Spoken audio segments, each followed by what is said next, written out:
Dahulu kala, ada sebuah imperium yang luasnya hampir menyamai Indonesia modern.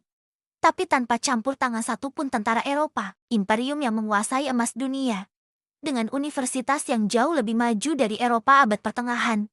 Dan akhirnya hancur hanya dalam satu pertempuran. Ini adalah kisah Imperium Songhai, kerajaan terbesar yang pernah dibangun oleh bangsa Afrika sendiri. Lokasinya di Afrika Barat, di tepian Sungai Niger, meliputi wilayah yang kini menjadi Mali, Niger, Nigeria Utara, Burkina Faso, hingga Senegal. Pada tahun 1464, seorang panglima jenius bernama Soni Elai merebut kota Gao dari Imperium Mali yang sudah melemah. Hanya dalam 28 tahun, ia menaklukkan Timbuktu pada 1468, Jen pada 1473, dan memperluas wilayahnya hingga ke Samudra Atlantik. Songhai lahir dari ambisi satu orang yang tak mau lagi jadi bawahan. Pada tahun 1493, kekuasaan diambil alih oleh Askia Muhammad yang Agung. Ia melakukan reformasi besar, membagi imperium menjadi provinsi-provinsi modern, membangun angkatan laut dengan ratusan perahu di Sungai Niger, mengundang ulama dari Kairo dan Mekah, bahkan pergi haji ke Mekah membawa 300 kg emas sebagai hadiah.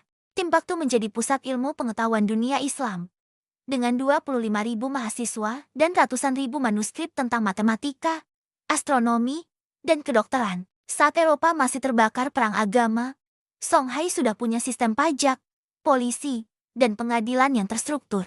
Songhai menguasai 80% perdagangan emas Trans-Sahara. Emas dari hutan Afrika Selatan dan garam dari Gurun Utara adalah dua komoditas yang sama berharganya saat itu. Satu batang garam di selatan bisa ditukar dengan emas seberat yang sama. Bisa dibilang, Songhai adalah Wall Street-nya Afrika pada abad ke-16.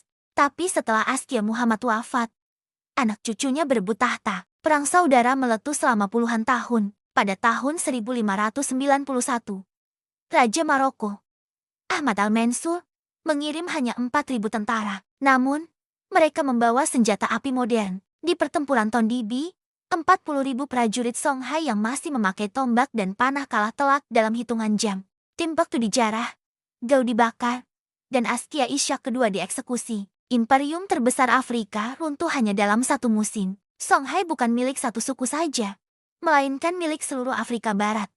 Songhai, Men, Hausa, Tuareg, dan Fulani bersatu di bawah satu bendera. Hari ini, ribuan manuskrip Timbuktu masih tersimpan, membuktikan bahwa Afrika memiliki peradaban megah jauh sebelum kolonialisme datang. Jangan biarkan sejarah ini hilang lagi.